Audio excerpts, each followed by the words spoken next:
के जो केंद्र है वो वृत्त का सेंटर पॉइंट होता है, यानी मध्य बिंदु होता है, जहां पे प्रकार रख के एक चाप खींचा जाता है जिससे कि एक वृत्त को बनाया जाता है, वो होता है इसका केंद्र, जैसे कि यहाँ पर बताया गया है ये। और इसको हम एक नाम दे देते हैं ओ। इसके बाद है परिधि। तो देखिए वृत्त की परिधि या परिमाप क्या होता है, ये जो लंबाई आपको दिख रही है, जिस लाइन से वृत्त बनाया गया है उस लाइन की लंबाई। तो जैसे हमारे पास ये वृत्त है, तो अगर हम यहां से चले तो ये पूरी जो लंबाई दे रखी है यहां से लेके यहां तक की, वो कहलाएगी वृत्त की परिधि। और इसके बाद है त्रिज्या। तो देखो वृत्त की त्रिज्या क्या होती है, केंद्र से परिधि को मिलाने वाली सीधी रेखा, यानी कि जो केंद्र है यहां से परिधि के किसी भी बिंदु को मिलाने वाली सीधी रेखा इसकी त्रिज्या कहलाती है। कुछ इस तरीके से, जैसे ये सीधी रेखा है और यहाँ पर इस जगह मिल रही है और इसको हम एक नाम दे देते हैं ए। तो ये जो सीधी रेखा है ये है त्रिज्या।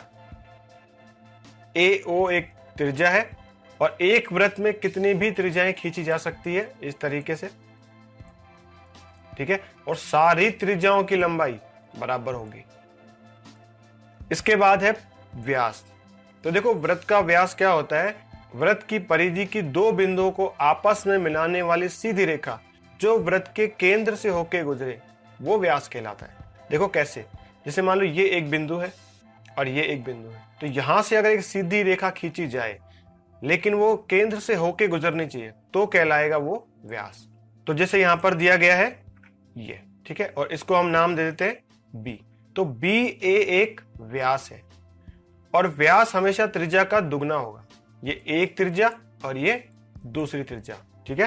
तो आप कह सकते हो कि त्रिज्या का दुगना व्यास और व्यास का आधा होता है त्रिज्या, और त्रिज्या को हम ज्यादातर आर लिखते हैं, ठीक है। तो R1 और R2। और इसके बाद है वृत्त का चाप। तो देखो वृत्त का चाप क्या होता है, ये जो वृत्त की परिधि है इसकी कुछ निश्चित लंबाई। तो जैसे मान लो अगर हम यहाँ पर एक त्रिज्या खींच देते हैं, ठीक है, और इसको नाम देते हैं हम C, तो ये B और C के बीच की जो दूरी है, ये परिधि यहाँ से यहाँ तक की, ठीक है, ये कहलाएगी चाप। और इसी तरीके से C से लेके A तक की दूरी, ये जो परिधि है ये कहलाएगी चाप। और इसी तरीके से ये A से लेके B तक की दूरी, ये भी चाप कहलाएगी, ठीक है, ये परिधि। इस चीज को ध्यान रखना आप। इसके बाद है जीवा। तो देखो वृत्त की जीवा क्या होती है, वृत्त की परिधि के दो बिंदुओं को आपस में मिलाने वाली सीधी रेखा। जरूरी नहीं कि वो केंद्र से होकर गुजरे। तो जैसा कि यहाँ पर B पॉइंट है और B से हम एक रेखा खींच देते हैं यहाँ पर कुछ इस तरीके से, और इसको हम नाम दे देते हैं X, ठीक है। तो BX एक जीवा है और वृत्त में कितनी भी जीवाएं खींची जा सकती है, ठीक है। और इस B पॉइंट से हम एक और जीवा खींच देते हैं यहाँ पर, इसको नाम रख देते हैं हम Y। तो BY भी एक जीवा है।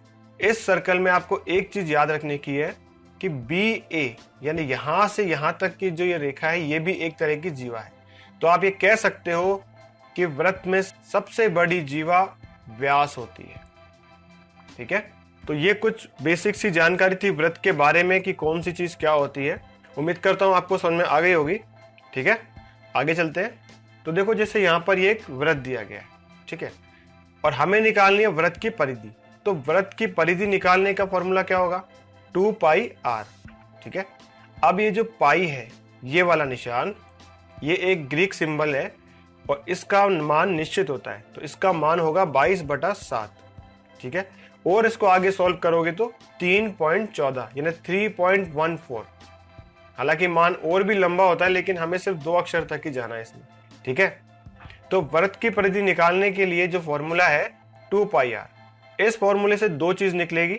अगर वो आपको परिधि देता है तो आप r निकाल सकते हो यानी कि त्रिज्या निकाल सकते हो। अगर वो आपको त्रिज्या देता है तो फिर आप उसकी परिधि निकाल सकते हो, ठीक है। तो इस फॉर्मूले से दो चीज निकलेंगी। इसके बाद है वृत्त का क्षेत्रफल, ठीक है। तो वृत्त का क्षेत्रफल निकालने का जो फॉर्मूला है πr², ठीक है। तो इस फॉर्मूले से भी आप दो चीज निकाल सकते हो। अगर वो आपको क्षेत्रफल देता है तो आप त्रिज्या निकाल सकते हो, और अगर वो आपको त्रिज्या देता है तो आप क्षेत्रफल निकाल सकते हैं, ठीक है। ये मोस्ट इंपॉर्टेंट दो फॉर्मूले हैं, इनको बस आपको याद रखना है। और जो आगे जितने भी फॉर्मूले आएंगे वो इन्हीं को तोड़ मरोड़ के बनाई जाएंगी, ठीक है। तो ये इंपॉर्टेंट चीज है ये। तो देखो जैसे ये वृत्त है तो परिधि क्या हो गई, ये वाली लाइन, ठीक है। ये जो लाइन है ये सारी, ये हो गई परिधि। और क्षेत्रफल क्या हुआ, इसके अंदर का हिस्सा ये। ठीक है, तो इस वृत्त में दो चीज है, परिधि और क्षेत्रफल। तो ये आपको पता होना चाहिए कि वो क्या पूछ रहा है। क्षेत्रफल अंदर का हिस्सा और परिधि हो गई है बाहरी लंबाई। ठीक है, आगे चलते हैं। अब इसके बाद है अर्धवृत्त का क्षेत्रफल, यानी आधा वृत्त, यानी कि जो गोल है अगर उसको आधा काट दिया जाए तो उसका क्षेत्रफल कैसे निकालेंगे। तो आधा जो वृत्त होता है यानी अर्धवृत्त है, वो कुछ इस तरीके का दिखाई देता है, जो कि पूरे वृत्त का आधा होता है। ठीक है, तो वृत्त का क्षेत्रफल क्या होता है, अभी हमने सीखा ही है, पाई आर स्क्वायर। ठीक है, अच्छा एक चीज बताओ कि किसी भी संख्या को आधा करने का सबसे सिंपल तरीका क्या है, उसके दो टुकड़े कर दो, यानी कि बटा दो कर दो, दो से भाग दे दो। ठीक है, तो इस अर्धवृत्त का क्षेत्रफल निकालने का भी यही तरीका है। पूरे वृत्त का क्षेत्रफल है पाई आर स्क्वायर और अर्धवृत्त का क्षेत्रफल हो जाएगा पाई आर स्क्वायर बटा 2। अब इसके बाद है अर्धवृत्त की परिधि। ठीक है, तो परिधि आपको मालूम है वृत्त के चारों ओर की लंबाई। ठीक है, तो अर्धवृत्त की परिधि कैसे होगी, इस तरीके से। तो वृत्त की परिधि क्या होती है, 2 पाई आर। और अभी हमने सीखा है कि किसी संख्या को आधा करने के लिए क्या करते हैं, 2 से भाग लगा देते हैं, तो इसको बटा 2 कर देंगे। ठीक है, तो बटा 2 कर दिया। अब बटा 2 करने से क्या हुआ, आप इस 2 को इस 2 से काट सकते हो, तो आपके पास क्या बच गया, पाई आर। ठीक है, अब ये बचा है पाई आर। लेकिन अब यहां पर देखो कि ये पाई आर है क्या चीज। जैसे मान लो ये पूरा गोला है। ठीक है, ये पूरी जो परिधि हमने बनाई है ये है 2 पाई आर। जब इसको हमने आधा किया है तो आधा ये ऐसे हुआ है। ठीक है, यानी कि हमारे पास जो शेप आई है वो कुछ इस तरीके की आई है। ये बीच वाली लाइन हमारे पास अभी तक नहीं आई है, ये वाली लाइन। ठीक है, तो ये वाली लाइन क्या होती है, देखो आप यहां से, ये एक त्रिज्या और ये दूसरी त्रिज्या, यानी कि ये वाली त्रिज्या और ये वाली त्रिज्या हमें इस पाई आर में जोड़नी पड़ेगी, तब जाके अर्धवृत्त की परिधि निकलेगी। अन्यथा ये जो ऊपर का आधा जो चांद दिखाई दे रहा है इसी की लंबाई निकलेगी। ठीक है, तो इसमें हमें 2 त्रिज्या और जोड़नी पड़ेगी। तो कैसे जोड़ेंगे, एक त्रिज्या ये और एक त्रिज्या ये, यानी कि 2r और जोड़ना पड़ेगा इसमें। तो पाई आर प्लस 2r, तो ये फॉर्मूला बनेगा हमारा अर्धवृत्त की परिधि। अब इस फॉर्मूले को आप चाहे तो ऐसे याद कर लो, आप चाहे तो उसको और छोटा कर सकते हो, क्योंकि देखो दोनों में r कॉमन आ रहा है, तो r को बाहर निकाल लेंगे। तो फिर हम इसको कैसे लिखेंगे, इस तरीके से, r ब्रैकेट में पाई प्लस 2। ठीक है, तो ये फॉर्मूला हो गया अर्धवृत्त की परिधि का। उम्मीद करता हूं ये आपको समझ में आ गया होगा कि ये फॉर्मूला कैसे बना है। आगे चलते हैं। अब इसके बाद है क्षेत्रफल का वलय। ठीक है, तो वलय क्या होता है, जब दो वृत्त आपस में एक दूसरे को काटते हैं। ठीक है, वो तो देखो कैसे, जैसे मान लो ये एक वृत्त है। ठीक है, और इस वृत्त के अंदर एक छोटा वृत्त काट दिया जाए इस तरीके से, तो ये जो जगह बचती है ये वाली, तो ये कहलाती है वलय। ठीक है, तो इसको कैसे निकालेंगे, बहुत ही आसान है। तो जैसे मान लो ये एक वृत्त है और वृत्त के बीच में केंद्र होगा, तो इस वलय को निकालने के लिए हमें 2 त्रिज्याएं चाहिए। एक इस बड़े वाले वृत्त की, ठीक है, जो कि R1 है, और एक होगी इस छोटे वाले वृत्त की इस तरीके से, जो कि R2 है। ठीक है, तो अगर हम इस बड़े वाले क्षेत्रफल में से छोटे वाले का क्षेत्रफल माइनस कर दें तो हमारे पास ये वाली जगह निकल आएगी। ठीक है, तो कैसे लिखेंगे इसको, तो जैसा कि आपको मालूम है कि वृत्त का क्षेत्रफल पाई आर स्क्वायर, तो जो बड़ा वाला वृत्त है उसका क्षेत्रफल क्या होगा, पाई आर स्क्वायर 1 कर देंगे उसको, इसमें से माइनस कर देंगे पाई आर स्क्वायर 2, यानी इस छोटे वाले को। बहुत ही आसान था। तो यही इसका फॉर्मूला है, इस तरीके से इसको लिखना है। हालांकि इसको आपको याद करने की जरूरत नहीं है, आप एक दो बार आप खुद लिखोगे तो आपके दिमाग में अपने आप ही बैठ जाएगा कि हमें क्या करना है। ठीक है, आगे चलते हैं। ये हमारा वृत्त है और इसके बाद त्रिज्याखंड। तो देखो त्रिज्याखंड क्या होता है, जैसे मान लो ये हमारे पास एक त्रिज्या है और हम एक त्रिज्या और खींच देते हैं यहां पर। ठीक है, तो इसके अंदर का ये जो क्षेत्रफल है, ठीक है, ये वाला, इसे कहते हैं त्रिज्याखंड। तो इसको कैसे निकालेंगे, इस वाले को। तो जैसा कि आपको मालूम है कि पूरा जो वृत्त होता है उसका क्षेत्रफल कैसे निकलेगा, पाई आर स्क्वायर। ठीक है, और पूरा वृत्त कितने डिग्री का होता है ये आप सबको मालूम है, 360 डिग्री का। तो आप ये कह सकते हो कि जो पूरा वृत्त है वो 360 डिग्री का है, तो जो पाई आर स्क्वायर है ये बराबर होगा किसके, 360 डिग्री के। ठीक है, तो जब 360 डिग्री बराबर है पाई आर स्क्वायर, तो एक बराबर कितना हो जाएगा, पाई आर स्क्वायर बटा 360। अब हमें ये वाला हिस्सा निकालना है, ठीक है। तो अगर यहाँ पर वो हमको दे देगा 60 डिग्री तो हम गुणा में 60 कर देंगे, ठीक है। अगर वो दे देगा 70 डिग्री तो गुणा में फिर यहाँ पर 70 कर देंगे। अगर वो 90 दे देगा तो फिर हम यहाँ पर 90 कर देंगे। यानी ये यहाँ से लेके यहाँ तक का सेम रहेगा और जो उसने कोण दे रखा है वो कोण यहाँ पर रख देंगे और हमारा मान निकल आएगा, ठीक है।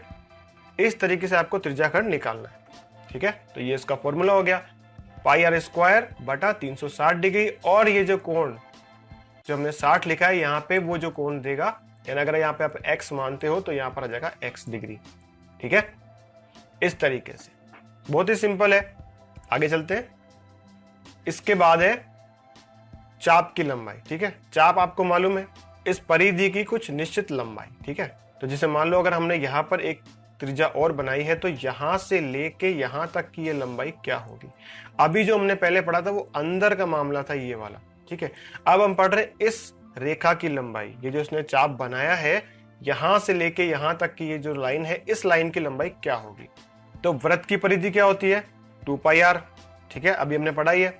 और पूरा गोला कितने का होता है 360 डिग्री का। तो आप ये कह सकते हो कि जो पूरी परिधि है ये 360 डिग्री है, यानी 360 डिग्री बराबर 2 पाई आर, ठीक है। तो 1 डिग्री बराबर कितना हो जाएगा 2 पाई आर बटा 360, ठीक है।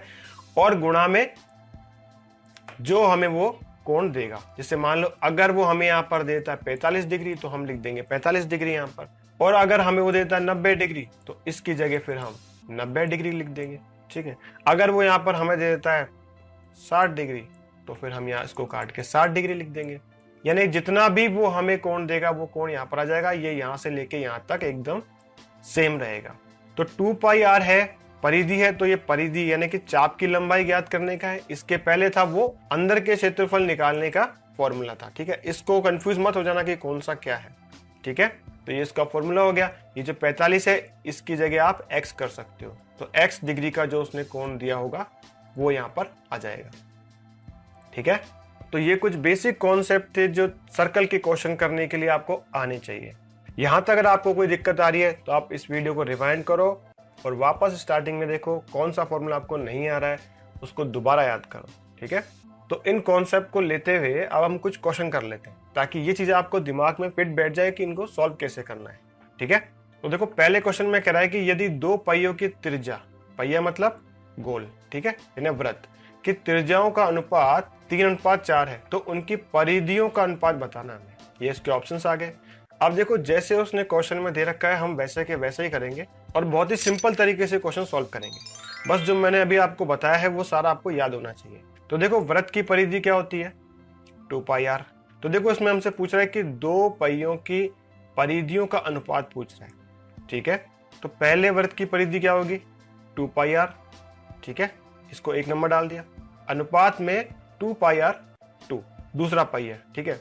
अब क्या करेंगे, अब जो पहला वाला वृत्त है इसकी त्रिज्या ये दे रखी है तो इसको हम यहाँ पे डाल देंगे, ठीक है। और दूसरे वाले वृत्त की त्रिज्या उसने हमें ये दे रखी है तो उसको हम यहाँ डाल देंगे, ठीक है। तो ये मान भर देते हैं अपन। तो पहला वाला आ जाएगा 2 पाई गुणा 3, ठीक है, और दूसरा वाला आ जाएगा 2 पाई गुणा में 4, ठीक है। तो ये 2 पाई से ये 2 पाई कट जाएगा तो आपके पास बचा क्या 3:4, ठीक है, जो कि ऑप्शन नंबर सी में।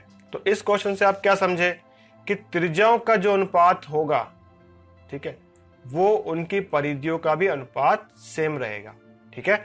इस तरीके से आपको क्वेश्चन को सॉल्व करना है समझ के, ठीक है। तो नेक्स्ट क्वेश्चन ले लेते हैं। तो देखो इस क्वेश्चन में हमसे कह रहा है कि यदि एक वृत्त की परिधि, ठीक है, उसका आधा भाग, एक वृत्त की परिधि का आधा भाग 154 सेंटीमीटर है तो वृत्त का व्यास बताना है। इसके ऑप्शंस है। अब देखो वृत्त की परिधि क्या होती है 2 पाई आर, इसका आधा कैसे करेंगे, इसका आधा अभी मैंने बताया कि किसी भी संख्या को आधा करने के लिए 2 से भाग लगा देते हैं, तो इसमें 2 का भाग लगा दो, ठीक है, तो बटा 2 कर दिया तो 2 से 2 कट जाएगा तो ये क्या आ गया पाई आर। तो आप ये कह सकते हो कि ये पाई आर बराबर है 154, ठीक है, पाई आर बराबर है 154। यहां तक आपको दिक्कत नहीं आनी चाहिए। अब देखो क्या करना है, इस आर को हम बाहर निकालेंगे, ठीक है। तो आर को हमने बाहर निकाल दिया। अब इस पाई का मान आपको मालूम है 22/7 और जब ये पाई यहां पर जाएगी तो उल्टी हो जाएगी, ठीक है, तो ये हो जाएगा 7/22, ठीक है, इस तरीके से। तो इसको लिख देते हैं 154 गुणा 7 बटा 22। तो अब इसको काट लेते हैं, 11 से काटो 2 बार और यहाँ पर कटेगा कितनी बार, यहाँ पे 1 बार और फिर आ जाएगा 4 बार। ठीक है, फिर 2 से काट दो तो ये आ जाएगा 7, तो आपका आ जाएगा यहाँ पर 49। ठीक है ना, 49 आ जाएगा यहाँ पे। ठीक है, तो ये आ गया 49। अब जल्दीबाजी में आंसर 49 मत लगा देना, गलत हो जाएगा। उसने हमसे पूछा है व्रत का व्यास, तो व्रत का व्यास कितना होता है, त्रिज्या का दुगना, तो इसको हमें 2 से गुणा करना पड़ेगा। तो जब 2 से इसको गुणा करोगे तो कितना आ जाएगा, 98, यानी ऑप्शन सी। ऑप्शन बी गलत है। आप में से कई स्टूडेंट पूरे कॉन्सेप्ट को समझे हुए होते हैं, कई बार बहुत जल्दीबाजी में यहाँ तक निकाल लेते हैं एकदम सही, क्वेश्चन को पूरा ना पढ़ के आंसर लगा देंगे और वो आपका पूरा गलत हो जाएगा। तो क्वेश्चन को पूरा पढ़ना कि उसने हमसे क्या पूछा है और हमारे पास क्या निकल के आया है। ठीक है, नेक्स्ट क्वेश्चन ले लेते हैं। तो देखो इस क्वेश्चन में कह रहा है कि 2 पहियों का क्षेत्रफल का अनुपात 16:9 है, तो उनकी त्रिज्याओं का अनुपात बताना है हमें। ठीक है, ये इसके ऑप्शंस आ गए। अब देखो, तो वृत्त का क्षेत्रफल कितना होता है, पाई आर स्क्वायर, ये तो आपको याद हो गया होगा। अब ये कह रहा है 2 पहियों का क्षेत्रफल, तो मान लेते हैं कि वो 2 पहिए ए और बी है। ठीक है, तो उसको आप इस तरीके से लिख सकते हो, a/2, यानी a अनुपात b को आप इस तरीके से भी लिख सकते हो। तो यहाँ पर ये a है, ये एक पहिए का क्षेत्रफल है, और b है, ये दूसरे पहिए का क्षेत्रफल है।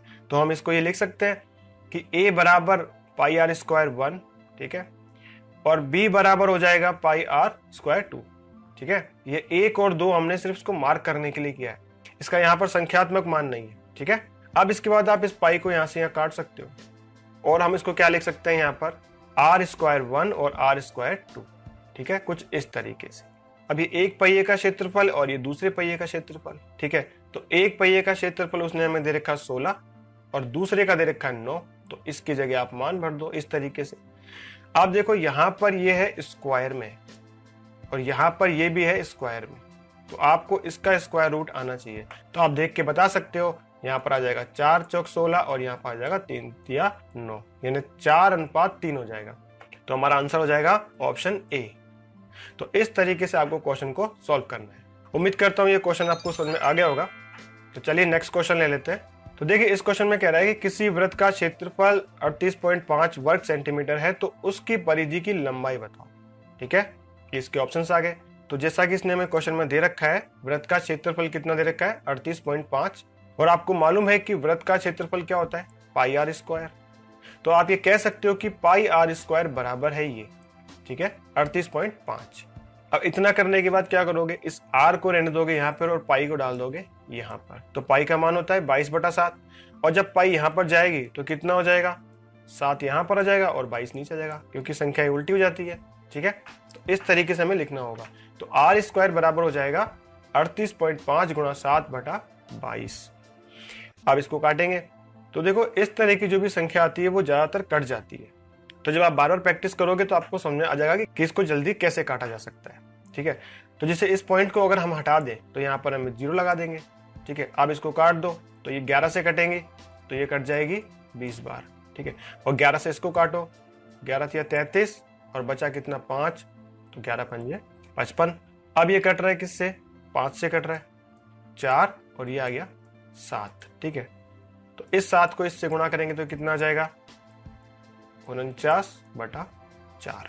ठीक है, अब 49/4 जो हमारे पास आया है ये स्क्वायर में आया है। ठीक है, तो इसका स्क्वायर रूट ले लो तो कितना आ जाएगा यहाँ पे 7 और ये आ जाएगा 2, यानी कि हमारी त्रिज्या आ जाएगी 7/2। ठीक है, कुछ इस तरीके से। अब हमारे पास त्रिज्या आ चुकी है तो आप परिधि निकाल सकते हो बहुत ही आसानी से। तो परिधि का फॉर्मूला क्या होता है, 2πr। ठीक है, इस 2πr में इसको जमा दो, तो कैसे लिखेंगे, 2 गुणा 22/7 गुणा 7/2, इस तरीके से 2 गुणा 22/7 और 7/2। अब इसको काट लेते हैं। देखो इस 7 से ये 7 कट जाएगा, इस 2 से ये 2 कट जाएगा, तो बचेगा क्या हमारे पास, 22 बच जाएगा। तो हमारा आंसर हो जाएगा 22 सेंटीमीटर, ऑप्शन डी। ठीक है, तो नेक्स्ट क्वेश्चन ले लेते हैं। तो देखिए इस क्वेश्चन में कह रहा है कि किसी अर्धवृत्ताकार क्षेत्रफल का परिमाप 36 मीटर है, तो उस क्षेत्र का व्यास बताओ। ठीक है, ये इसके ऑप्शंस आ गए। तो अर्धवृत्ताकार क्षेत्र का परिमाप, तो अभी हमने सीखा है कि अर्धवृत्त की परिधि क्या होती है, r गुणा में पाई, r गुणा में 2। ठीक है, जिसको हमने शॉर्ट करके लिखा था इस तरीके से। अर्धवृत्त का परिमाप हो जाएगा r पाई और r2। ठीक है। तो आप ये कह सकते हो कि इसके बराबर है ये 36, ठीक है। इस तरीके से आप इसको लिख सकते हो। यहां तक आपको कोई दिक्कत नहीं होनी चाहिए। यानी ये अर्धवृत्त का परिमाप है और इसके बराबर इसने दे रखा है 36, ठीक है। अब इसको सॉल्व कर लेते हैं हम। तो देखो पाई का मान कितना होता है 22/7, ठीक है। प्लस दे रखा है इसने 2, तो 7 दूनी 14 और प्लस 22 कितना हो गया 36/7, ठीक है। यानी इसके अंदर आ जाएगा 36/7। तो आप ये लिख सकते हो कि r गुणा 36/7, इस तरीके से r गुणा 36/7 बराबर है 36। अब जब इस पूरी संख्या को आप यहां पर लेके जाओगे तो ये उल्टी हो जाएगी। तो गुणा में कितना आ जाएगा 7 और नीचे कितना आ जाएगा 36। तो यहां से इसकी कट जाएंगे तो r बराबर आ जाएगा 7, ठीक है। तो r बराबर यानी त्रिज्या आई है 7 हमारे पास। एक बार फिर से यहाँ पर वही चीज, जल्दीबाजी में इसका ऑप्शन 7 मत लगा देना। उसने हमसे व्यास पूछा है तो व्यास कितना होगा त्रिज्या का दुगना, ठीक है। तो यहाँ पर भी आप 2 से गुणा करोगे तो कितना आ जाएगा 14, ऑप्शन बी, यानी कि 14 मीटर। आसान सा ही क्वेश्चन था। तो दोस्तों आज के इस वीडियो में इतना ही। उम्मीद करता हूँ जो मैंने कॉन्सेप्ट आपको सिखाया है, जो मैंने क्वेश्चन आज आपको कराए हैं वो आपको समझ में आ गए होंगे। अगर किसी क्वेश्चन को समझने में आपको दिक्कत आ रही है तो आप मुझे कमेंट्स के माध्यम से बता सकते हो। और अगर ये वीडियो आपको अच्छा लगा है तो प्लीज़ इस वीडियो को लाइक करें, शेयर करें, और अगर आपने मेरे चैनल को अब तक सब्सक्राइब नहीं किया है तो प्लीज़ अभी सब्सक्राइब कर लीजिए। मिलते हैं फिर एक नई वीडियो के साथ, तब तक के लिए देखते रहिए और सीखते रहिए।